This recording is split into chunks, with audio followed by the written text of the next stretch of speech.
Uma garrafa vazia se estilhaça no chão, espalhando cacos de vidro pelo asfalto. Os adolescentes, impulsionados pela adrenalina e por bebidas baratas, estão tendo uma noite selvagem e ela está apenas começando. Após serem expulsos do fliperama local por escândalo e comerem burritos baratos de um restaurante mexicano, a jornada os levou ao parque local. Para os 2 alunos do último ano do ensino médio, os equipamentos do parquinho eram a tela perfeita para sua visão artística. Eles riram enquanto planejavam os grafites e esboços obscenos que cobririam os escorregadores e as barras de macaco até o amanhecer. Porém, antes que qualquer coisa disso ocorra, uma onda de nostalgia da infância os envolve.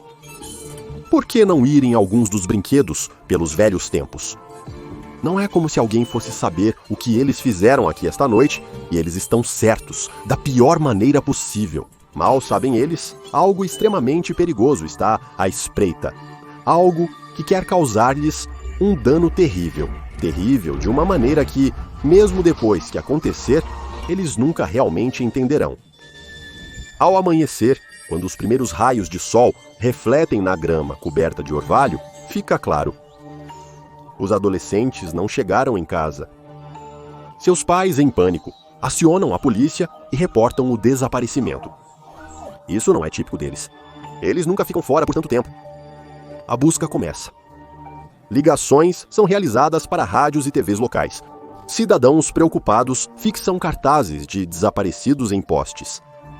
Ao anoitecer, as ruas e bosques próximos estão cheios de voluntários, caminhando em linhas, segurando lanternas, gritando nomes na escuridão que se aproxima. A polícia traz os suspeitos habituais, locais com um histórico criminal que sugere que podem ser um perigo para os adolescentes da região, mas sem revelar evidências significativas. Enquanto isso, do outro lado da cidade, um limpador contratado pelo conselho local varre o vidro da garrafa de uísque quebrada no parquinho. Enquanto a mãe observa o limpador recolher os cacos de vidro, seu filho brinca no parquinho com os amigos. A mão da mãe se move em direção ao bolso e para. Ela resiste ao impulso de pegar os cigarros, temendo o julgamento das outras mães se o fizer. Foi um mês estressante, o mais recente de vários. Ela não tem tempo para se preocupar com mais nada. Inferno, ela nem mesmo ouviu falar sobre os adolescentes desaparecidos.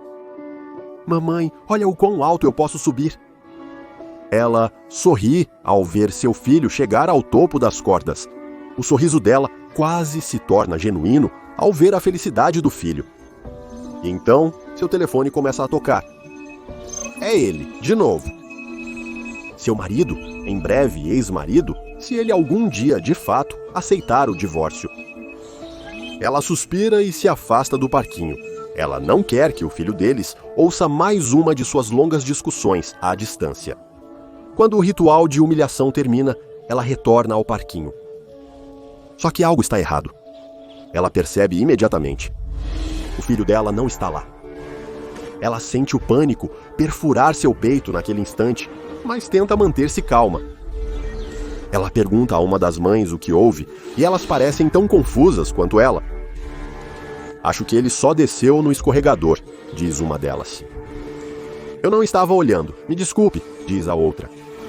O medo agora é impossível de suprimir. A mãe grita o nome do seu filho, mas não há resposta. Ela sobe na estrutura de madeira e olha para baixo no eixo do escorregador de metal. Está vazio. Sua voz ecoa ao chamar repetidamente o nome dele. O grito horrorizado dela jorra do outro lado. Em breve, o pânico de uma mãe infecta toda a cidade. 3 pessoas desaparecidas em 12 horas? 2 adolescentes, uma criança? Poderia haver um sequestrador à solta? Logo os jornais começam a divulgar isso. A polícia revista minuciosamente o parque infantil, os campos ao redor e a floresta próxima. Mas eles não encontram nada. A mãe presta depoimento à polícia e logo depois, seu marido separado também é trazido para interrogatório. Logo passa de notícias locais para a sindicação nacional. Logo, policiais extras são enviados de departamentos externos para ampliar a busca, enquanto telefones, em dezenas de milhas do incidente, emitem o assustador alerta de Amber. As primeiras 24 horas são cruciais, mas conforme o tempo passa, as esperanças diminuem e a delegacia local é criticada por sua incompetência. Uma pessoa que não está recebendo o mesmo tipo de reação negativa é a mãe. Em breve, ela se torna a mãe aterrorizada favorita da América. A caixa de e-mail dela transborda com pedidos de exclusividade de jornais sensacionalistas e portais online. Eles querem saber como ela se sente no momento. Ela tem alguma teoria sobre o que aconteceu? Há algo que ela gostaria de dizer ao homem que supostamente tem o filho dela trancado em algum porão? A mãe está presente em todas as buscas noturnas. Ela percorre a vegetação rasteira chamando pelo filho. Mas logo, o tom da busca começa a mudar. A polícia e os grupos de busca param de vasculhar as florestas e de bater nas portas. Em vez disso, eles começam a vasculhar leitos de rios e a escavar cascalheiras. Ninguém diz, mas o subtexto é claro. Não procuram mais por um menino pequeno. Eles estão procurando pelo corpo dele. Pouco a pouco, até os apoiadores mais ardorosos começam a se afastar. Não é mais emocionante. É sombrio e deprimente. Mas mesmo isso não é quase tão terrível quanto o que está prestes a acontecer. Lentamente, a princípio, e depois com toda a velocidade e intensidade de uma avalanche, a mídia e então o público começa a se voltar contra ela. As manchetes passam de ser gentis e simpáticas para descrições indiferentes de quanto tempo a busca infrutífera se prolongou até a crueldade ativa. A mãe não parece estar lidando bem com tudo isso? Ela não parece um pouco suspeita? As manchetes são o estopim que detona a caixa de pólvora. Teorias da conspiração se espalham na internet. Detetives da internet decididos a encontrar uma explicação mais plausível para o caso. Eles revelam os detalhes do caso da pior maneira possível. Ela sorriu durante a coletiva? Deve haver algum motivo oculto aqui. Deve existir algum segredo oculto. E como você descobrirá depois, existe. Apenas não o que alguém aqui esperaria.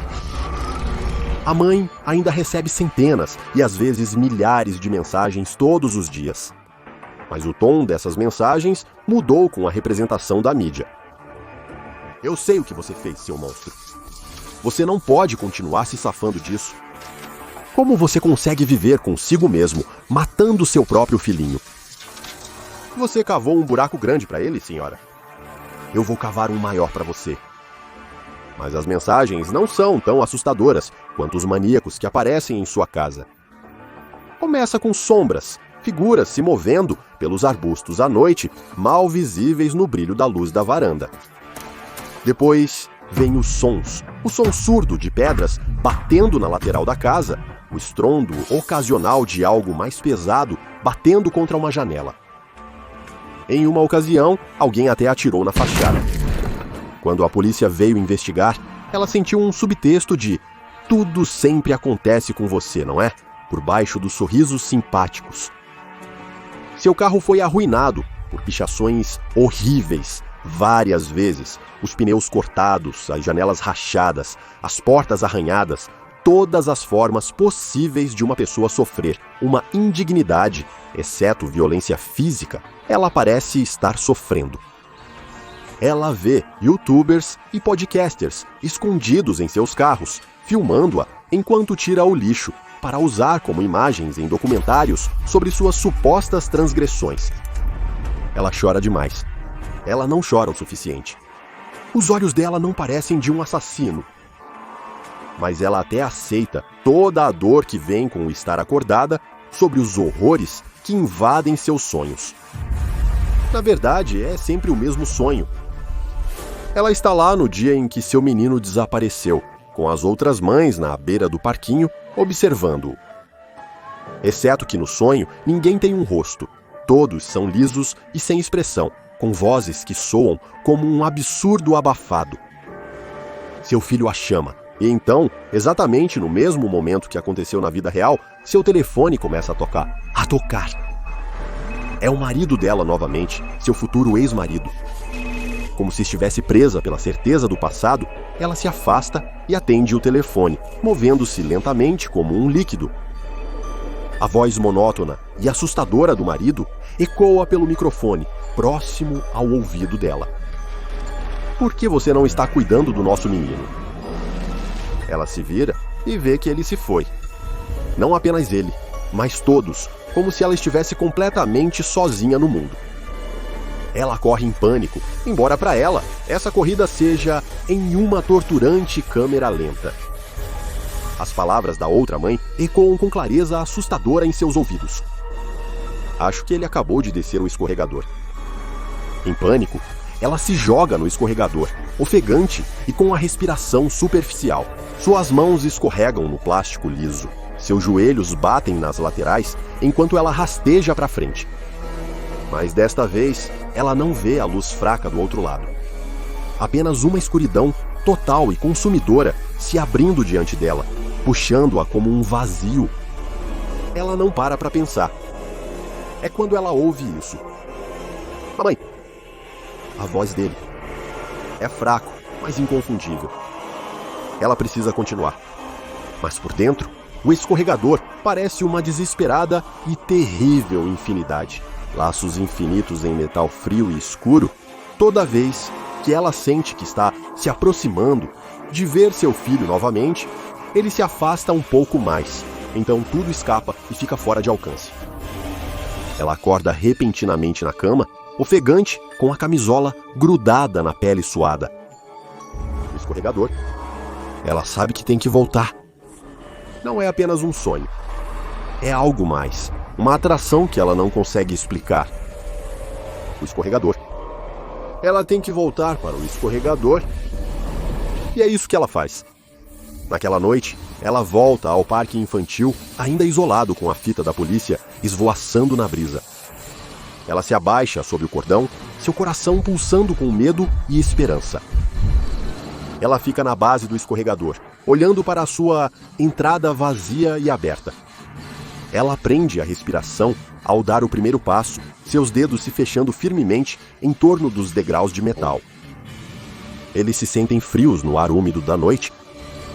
Ela para no topo e então, reunindo cada grama de coragem, ela se joga para frente de cara, com os braços firmemente presos ao seu lado. O mundo se torna borrão enquanto ela despenca, o escorregador a puxando velozmente. Então ela está em algum outro lugar. A garganta de uma caverna profunda, em completa escuridão. As paredes e o teto se fecham apertadamente ao redor dela, a rocha dura pressionando seu corpo. Ela está imobilizada, incapaz de mover os braços. Ela grita no vazio, mas o som parece engolido, esmagado pela escuridão sufocante. Não há eco, nenhum senso de espaço, além da pequena prisão em que ela está presa. Ela agora sabe o que aconteceu com seu filho. Ela simplesmente não pode salvá-lo. Ou assim mesmo. Para alguém claustrofóbico, o que acabei de descrever é provavelmente pior do que uma eternidade no inferno. Mas isso é simplesmente normal quando se trata do SCP-1562, também conhecido como o escorregador carnívoro. Uma anomalia onde as perguntas que ela levanta são tão perturbadoras quanto as poucas respostas que temos sobre sua natureza. Para olhos destreinados, essa anomalia parece normal. Trata-se de um escorregador de tubo metálico com 11 pés, 3,4 metros de comprimento e 7 pés, 2,2 metros de altura. Faz parte de um parque infantil completamente comum em um local não divulgado para sua própria segurança. Mesmo usando o escorregador, há uma boa chance de você não ser vítima de seus efeitos anômalos. Isso porque esses efeitos só são ativados quando alguém usa o escorregador de uma maneira muito particular, ou seja, descendo nele de barriga para baixo, de cara primeiro, com os braços ao lado do corpo. Quando essa condição é satisfeita, a vítima desaparecerá durante o escorregador, sumindo sem deixar rastros. Até hoje, apesar dos melhores esforços da Fundação, o fenômeno nunca foi diretamente observado. Não posso enfatizar o suficiente que esta é muito bem uma viagem sem volta também. Ninguém que desceu pelo escorregador e desapareceu jamais foi recuperado. Mesmo quando a Fundação enviou o pessoal da classe D pelo escorregador com uma corda presa a eles, a corda foi misteriosamente cortada ao desaparecerem. Tudo isso levanta a inquietante pergunta: e para onde todas essas pessoas estão indo? A Fundação estima que se trata de um espaço extradimensional, descrito como um ambiente extremamente apertado, semelhante a uma caverna, onde as luzes não funcionam e a mobilidade é muito limitada. Devido à posição em que as vítimas se encontram quando o efeito anômalo ocorre, raramente conseguem mover os braços. Enquanto estão aqui, além de experimentar o medo natural que se sentiria logicamente nesta situação, eles sentem o início súbito de pânico e paranoia à medida que sua situação se deteriora.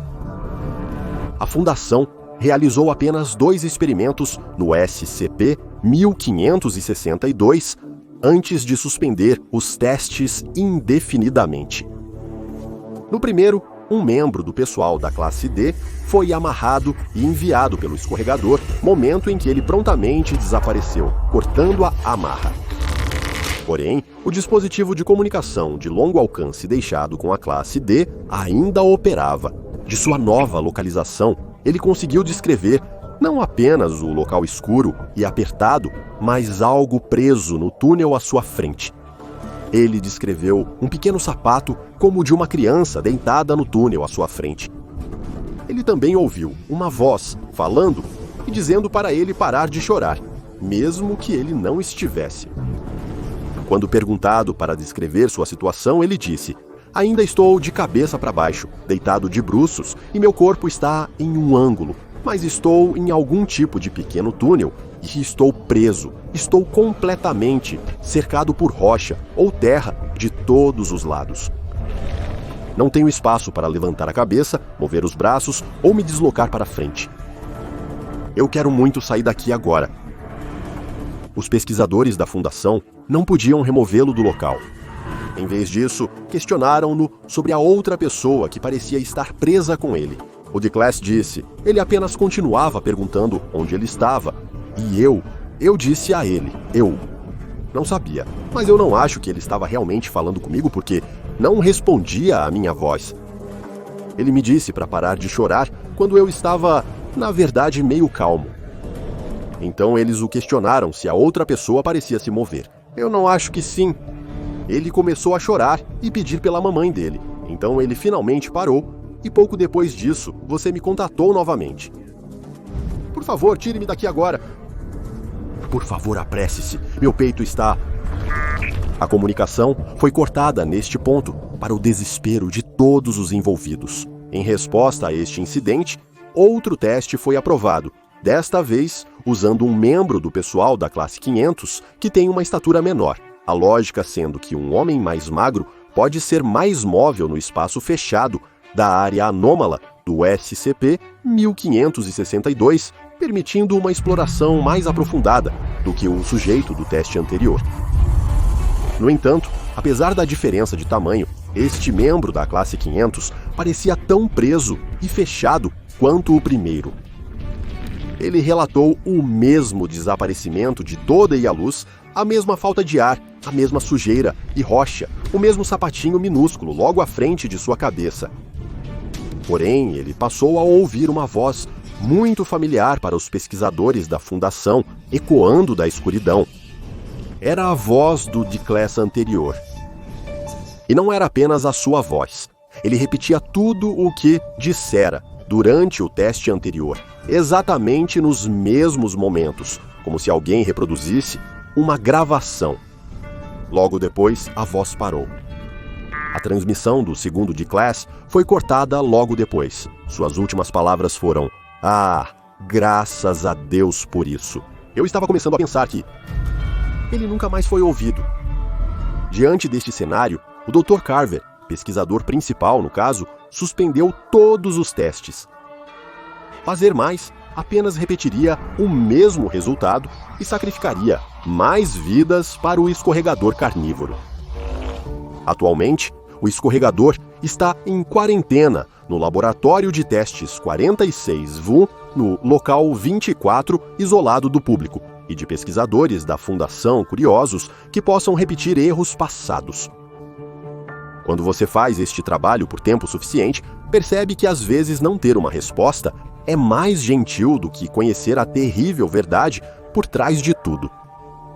Visite o Patreon do Dr. Bob e seja um pesquisador júnior hoje. Agora vá e assista outra entrada dos arquivos do Dr. Bob, como SCP-150, Parasita Roubador de Corpos, Navio de Teseu,